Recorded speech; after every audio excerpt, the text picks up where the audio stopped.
चूनागढ़ राज्य में भैरव सिंह का शासन हुआ करता था। चूनागढ़ राज्य में ही कलुआ नाम का एक मूर्तिकार रहा करता था। कलुआ मूर्ति बनाने में निपुण था। उसकी बनाई हुई मूर्तियों के चर्चे दूर दूर के राज्य तक फैले हुए थे। एक दिन कलुआ मूर्ति बनाने के लिए अपनी दुकान पर जा रहा था कि तभी उसका मित्र रास्ते में मिल जाता है।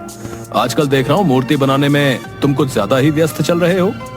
तुम तो जानते हो बिलवा कि मैं सारा दिन मेहनत से मूर्ति बनाता हूँ, मगर मेरी बनाई हुई मूर्ति एक भी नहीं बिकती। तुम्हारे हाथ की बनाई हुई मूर्तियां भी जरूर बिकेंगी कलुआ। बस तुमको थोड़ी सी मेहनत करने की जरूरत है। तुम्हें अपनी बनाई हुई मूर्ति के रंगों पर ध्यान देना चाहिए। तुम्हारी कारीगरी तो अच्छी है, बस तुम रंगों पर थोड़ा सा ध्यान दे दो तो तुम्हारी बनाई हुई मूर्ति भी कमाल की बन जाएगी। कलुआ भी मूर्ति ही बनाया करता था। शायद तुम बिल्कुल सही कह रहे हो मेरे दोस्त। अब से मैं और ज्यादा मेहनत करूंगा और तुम्हारे बताए हुए अनुसार मैं रंगों पर अब और ज्यादा ध्यान केंद्रित करूंगा। ये हुई ना बात? और फिर मैं तो तुम्हारी मदद के लिए हमेशा तैयार रहता हूँ। ठीक है बिलवा, अब मैं चलता हूँ। इतना कहकर कलुआ अपनी दुकान पर चला गया।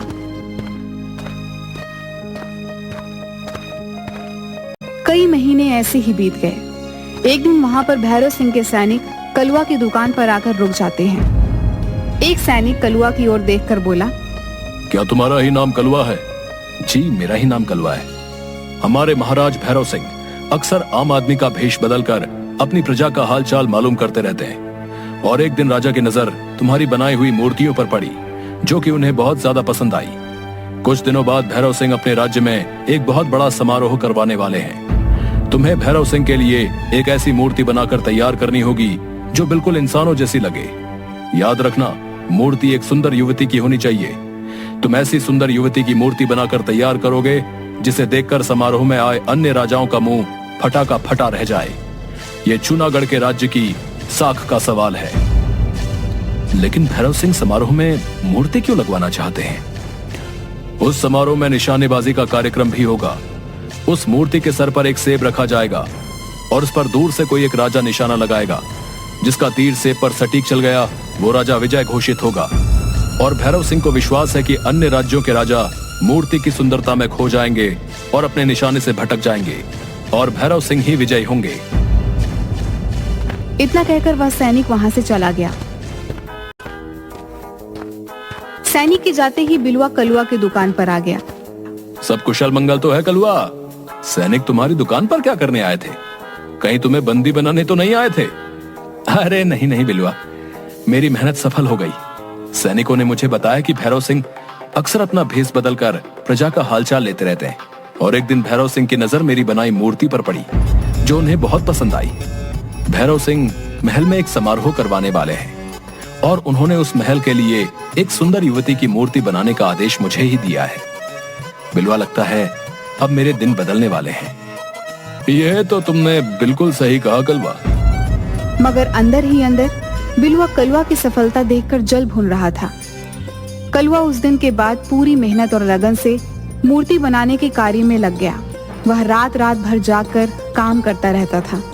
कुछ ही दिनों में कलुआ ने एक बहुत सुंदर दिखने वाली युवती की मूर्ति तैयार करके खड़ी कर दी। वाह कलुआ, तुमने तो बिल्कुल असली युवती जैसी मूर्ति बनाकर तैयार कर दी। इसे तो देखकर कोई भी इंसान धोखा खा सकता है। ये मूर्ति तुम्हें तो पसंद आई है बिलवा, लेकिन ये भैरव सिंह को भी पसंद आनी चाहिए। अगर उन्हें ये मूर्ति पसंद आ गई तब मैं अपनी कारीगरी को सफल मानूंगा। बिलवा, सैनिक इस मूर्ति को लेने के लिए आएंगे और वो मुझे भी राजमहल ले जाएंगे। क्या तब तक के लिए तुम इस मूर्ति को अपनी दुकान पर रख सकते हो? आजकल राज्य में चोर बहुत घूम रहे हैं और मुझे सबसे ज्यादा विश्वास तुम पर है। बिलवा ने वह मूर्ति अपने दुकान पर ले जाकर रख दी। मैं वैसे भी इस मूर्ति को ठिकाने लगाने की सोच रहा था और इस मूर्ख ने तो स्वयं ही मूर्ति मुझे सौंप दी। देखता हूँ ये कलुआ का बच्चा राजा को मूर्ति कैसे दे पाता है, क्योंकि मैं कल सुबह ही इस मूर्ति को बेचकर इस शहर और इस राज्य से कुछ महीनों के लिए रफू चक्कर हो जाऊंगा। मूर्ति तैयार न पाकर राजा कलुआ को वैसे भी नहीं छोड़ेगा। मेरे दोनों हाथों में तो लड्डू ही लड्डू है। अगली सुबह जब कलुआ बिलवा की दुकान पर गया तो उसे पता लगा कि बिलवा मूर्ति बेचकर इस राज्य से चला गया है। कलवा बुरी तरीके से घबरा गया। अब क्या होगा? राजा के सैनिक जब मूर्ति लेने आएंगे, अगर उन्हें मूर्ति तैयार नहीं मिली तो राजा बुरी तरह से क्रोधित हो जाएंगे और मैं इतनी जल्दी मूर्ति भी तैयार नहीं कर सकता। मैं एक काम करता हूँ, इस राज्य से भाग जाता हूँ, नहीं तो राजा मुझे मार डालेगा। कलवा घबराता हुआ सीधा जंगलों के रास्ते दूसरे राज्य की ओर भागने लगा। तभी उसके कानों में बहुत से सैनिकों के घोड़े के टापों की आवाजें टकराई। कलवा के दौड़ते हुए कदम अचानक रुक गए। ये तो सैनिकों के घोड़े की आवाज है। कहीं ऐसा तो नहीं कि सैनिक मेरे पीछे मेरी दुकान पर सुबह ही आ गए हों और वो मेरे पीछे लग गए हों। हे ईश्वर, अब क्या होगा? कलवा एक घने पेड़ के पीछे छुप गया। कुछ ही देर बाद बहुत से सैनिक वहां से निकलते हुए चले गए। कलवा वहां से जाने ही वाला था कि तभी उसके कानों में किसी स्त्री के कराहने का स्वर टकराया। कलवा ने देखा कि एक युवती घायल अवस्था में पेड़ के नीचे लेटी हुई थी। कलवा दौड़ता हुआ उस घायल युवती के पास पहुंच गया। कौन हो तुम? ये मैं तुम्हें नहीं बता सकती कि मैं कौन हूँ। मैं बस तुम्हें इतना बताना चाहती हूँ कि तुम इसकी रक्षा करना, इसे अपने घर ले जाओ, इसे किसी भी तरह से राजा के हाथ मत लगने देना, नहीं तो अनर्थ हो जाएगा। तुम किसकी रक्षा की बात कर रही हो? यहाँ तो मेरे और तुम्हारे अलावा कोई भी नहीं है। घायल युवती ने एक पेड़ की तरफ इशारा करके कहा, मैं उस मूर्ति की बात कर रही हूँ। कलवा ने जैसे ही देखा कि उसकी आंखों के सामने एक बेहद सुंदर युवती काले वस्त्र पहनी खड़ी हुई थी। वो तो इंसान है, कोई मूर्ति नहीं। नहीं, ये मूर्ति है। तुम जल्दी से इसे अपने घर ले जाओ। लेकिन तुम तो बुरी तरह से घायल हो। मेरी चिंता मत करो, तुम बस इसे ले जाओ और वचन दो कि तुम इस मूर्ति की रक्षा करोगे और इस बारे में किसी को नहीं बताओगे। ठीक है, मैं आपको वचन देता हूँ कि मैं इस मूर्ति की रक्षा करूंगा। कलवा ने इतना कहा ही था कि वह स्त्री बेहोश हो गई। कलवा उस मूर्ति को लेकर घर चला गया।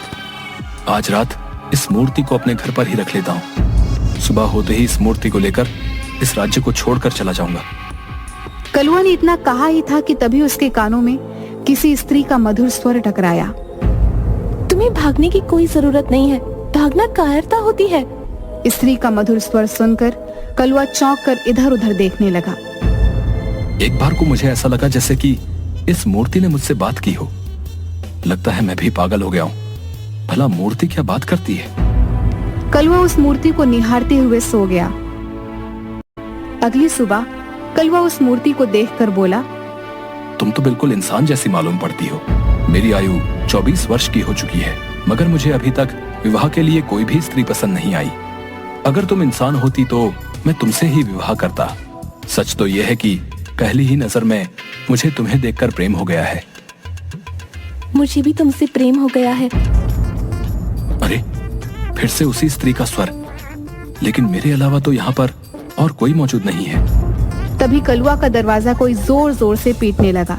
कलवा ने जैसे ही दरवाजा खोला तो बाहर खड़ा बिलवा तुरंत घर के अंदर घुस आया और उस मूर्ति को हैरत भरी नजरों से देखने लगा। तुम यहाँ पर क्यों आए हो बिलवा? मैंने तुम पर कितना विश्वास करके अपनी मूर्ति तुम्हें सौंपी थी और तुमने चंद पैसों के लालच में आकर उसे बेच दिया। हाँ, क्योंकि मैं तुझसे ज्यादा बेहतर मूर्ति बनाना जानता हूँ। मगर इसके बावजूद भैरव सिंह ने मूर्ति बनाने के लिए तुझे चुना। अब यहाँ क्या करने आए हो? जब मैं इस राज्य को छोड़कर जा रहा था तब मैंने तुम्हें इस मूर्ति को ले जाते हुए देखा। इतनी सुंदर मूर्ति को तुम नहीं बना सकते। बताओ, ये मूर्ति किसकी चुरा कर लेकर आए हो तुम? चोर को चोरी नजर आता है और मैं तुम्हारी तरह चोर नहीं हूं। सीधी तरह से यहां से दफा हो जाओ। दफा तो मैं हो जाऊंगा कलवा, लेकिन इस मूर्ति को ले जाकर। ये मूर्ति मेरी नहीं है बिलवा, इसलिए मैं इसे तुम्हें नहीं ले जाने दे सकता। मैं जानता हूं ये मूर्ति तुम्हारी नहीं है। सीधी तरह से ये मूर्ति मुझे दे दो कलवा, नहीं तो मैं सैनिकों को यह बताऊंगा कि तुमने लालच में आकर राजा के साथ विश्वासघात किया है। इतना कहकर बिलवा मूर्ति की तरफ जैसे ही गया, अचानक से उस मूर्ति की आंखों से रंग बिरंगी किरणें निकली और देखते ही देखते बिलवा के शरीर में आग लग गई और वो वहीं पर मर गया। यह देखकर कलवा के हाथ पैर फूल गए। तभी कलवा का दरवाजा कोई पीटने लगा। कलवा ने जैसे ही दरवाजा खोला तो सामने राजा के सैनिक खड़े थे। क्या तुमने मूर्ति बना दी कलवा? कल समारोह प्रारंभ होने वाला है। तुम्हें इसी समय वो मूर्ति हमारे साथ राजमहल लेकर चलनी है। मैं क्षमा चाहता हूँ। राजा के आदेश पर मैंने एक सुंदर युवती की मूर्ति बनाकर तैयार की तो थी, लेकिन बिलवा उसे बेचकर भाग गया। झूठ बोलते हो तुम। तुम्हारी दुकान पर गया। तुम्हारे दोस्त बिलवा ने बताया कि तुमने उस सुंदर मूर्ति को लालच में आकर किसी दूसरे राज्य में बेच दिया। तुम्हें इसका दंड मिलेगा। और तुमने अपने दोस्त बिलवा को ही मार डाला। बिलवा झूठ बोल रहा था और मैंने बिलवा को नहीं मारा। लेकिन सच तो तुम भी नहीं बोल रहे कलवा। मूर्ति तो मेरे सामने खड़ी है। मैं इस मूर्ति को आप लोगों को नहीं ले जाने दूंगा। ये मूर्ति मेरी बनाई हुई नहीं है, किसी की भी बनाई हुई हो, इससे क्या फर्क पड़ता है। फिलहाल तो ये राजमहल की शोभा बनेगी। अगर ये मूर्ति तुमने नहीं बनाई कलवा, तो मेरा दावा है कि इतनी सुंदर मूर्ति तुम भी नहीं बना सकते थे। मैं इस मूर्ति को आपको नहीं ले जाने दूंगा। तुम्हारा दिमाग तो ठीक है कलवा। कल समारोह शुरू होने वाला है। राजा को अपमानित करवाओगे क्या? इतना बोलकर उसने मूर्ति को उठाने का आदेश दिया, मगर कलवा जिद पर अड़ गया। गिरफ्तार कर लो इस कलवा को। इसने 2 अपराध किए हैं। एक तो भैरव सिंह के लिए बनाई हुई मूर्ति लालच में आकर बेच दी, और दूसरा अपराध इसने अपने ही दोस्त को जान से मारकर किया। सैनिकों ने कलवा को भी गिरफ्तार किया। वह कलवा और उस मूर्ति को राजमहल के अंदर लेकर चले गए। मूर्ति को देखकर राजा का मुंह हैरत से फटा का फटा रह गया। भैरव सिंह सैनिक से बोला, तुमने कलवा को गिरफ्तार करके क्यों रखा हुआ है? इसने तो बहुत सुंदर मूर्ति बनाई है। इसका दावा है कि ये मूर्ति इसने नहीं बनाई, और ये इस मूर्ति को देने में आनाकानी कर रहा था, और इसने मित्र को भी जान से मार दिया। मैंने अपने दोस्त की जान नहीं ली। राजा के कहने पर सैनिक ने उसके हाथ से रस्सियां खोल दी और उसे आजाद कर दिया। तुम इस मूर्ति को देने में आनाकानी क्यों कर रहे थे कलवा? क्या तुम्हें अपने राज्य पर विश्वास नहीं है? क्या तुम्हें ऐसा लगता है कि मैं तुम्हें इसकी कीमत नहीं दूंगा? मैं तुम्हें इस मूर्ति के बदले इतना सोना दूंगा कि तुम्हारी 7 पुश्तें बैठकर खाएंगी। मुझे कभी धन का लालच नहीं रहा महाराज, लेकिन ये मूर्ति मेरी नहीं, किसी की अमानत है, और मैंने उसे वचन दिया है कि इस मूर्ति की मैं रक्षा करूंगा। रक्षा इंसानों की जाती है कलवा, मूर्ति की नहीं, और तुम्हें अपने दोस्त की हत्या करने के जुर्म में दंड मिलेगा। तभी राजा का एक घायल सैनिक दौड़ता हुआ राजा के पास आकर बोला, महाराज, राजमहल पर पड़ोसी राज्य के राजा चंद्र सिंह ने आक्रमण कर दिया है और सारे राज्य पर कब्जा भी कर लिया है। कुछ ही क्षणों में वो आपके पास पहुंचता होगा। इतना कहकर वह सैनिक वहीं पर बेहोश हो गया। तभी वहां पर राजा चंद्र सिंह अपने सैनिकों के साथ आकर बोले, अपने आप को मेरे हवाले कर दो भैरव सिंह, तुम्हारी सेना हार चुकी है। ये गलत है चंद्र सिंह, तुमने पीठ पीछे और धोखे से वार किया है। इसे युद्ध नहीं कहते, बल्कि धोखा कहते हैं। जो भी हो, परंतु जीत मेरी हुई है। अब से चूनागढ़ राज्य मेरा हुआ। तभी राजा चंद्र सिंह की नजर उस मूर्ति पर पड़ी। इस मूर्ति की तलाश में तुम्हें पता नहीं कब से भटक रहा था।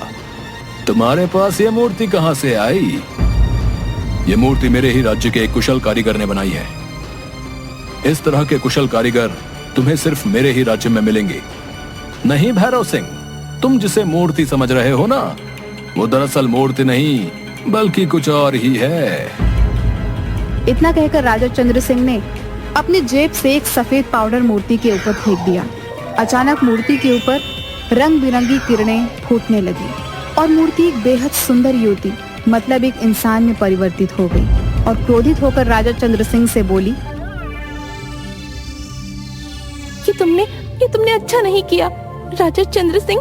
जब तुम मेरे राज्य को जीत नहीं पाए, तब तुमने कपटी साधु की तंत्र क्रिया से मुझे एक मूर्ति में परिवर्तित कर दिया। कौन हो तुम? मैं रायगढ़ रियासत राज्य की राजकुमारी विभा हूँ। हाँ, और अब मैं इस राजकुमारी से विवाह करके सुंदर नगर पर भी कब्जा कर लूंगा। तभी कलवा ने अचानक राजा की तलवार निकालकर राजा चंद्र सिंह पर हमला बोल दिया। कलवा के एक ही वार से राजा चंद्र सिंह ढेर हो गया। तुम्हारा बहुत बहुत धन्यवाद कलवा। अगर तुम ऐसा नहीं करते तो मेरे हाथ से मेरा राज्य छिन जाता और राजकुमारी विभा को ये जबरदस्ती अपनी पत्नी बना लेता। तुम्हारा बहुत बहुत धन्यवाद कलवा। इस चंद्र सिंह ने मुझे कपटी साधु द्वारा मूर्ति में परिवर्तित कर दिया था। लेकिन मैं मूर्ति बनने के बाद भी सब कुछ देख और सुन सकती थी। तुम्हें जंगल में जो घायल स्त्री मिली थी वो मेरी दासी थी, जो मुझे राजा चंद्र सिंह से बचाती हुई फिर रही थी। मगर राजा चंद्र सिंह के सैनिकों ने उस पर हमला कर दिया और इत्तेफाक से ही वहाँ तुम मिले। सच तो ये है कलवा कि मुझे भी तुमसे पहली ही नजर में प्रेम हो गया है। जिस तरह से तुमने चंद्र सिंह के ऊपर वार किया है, तुम में एक कुशल राजा बनने के भी लक्षण है। तुम्हारा दोस्त उस समय तुम्हें मारने की नीयत से आया था, इसीलिए मैंने बिलुआ की जान ली। अगले दिन भैरव सिंह ने धूमधाम से कलुआ और राजकुमारी विभा का विवाह संपन्न कर दिया। आज कलुआ राजकुमारी विभा के साथ मिलकर रायगढ़ रियासत पर शासन कर रहा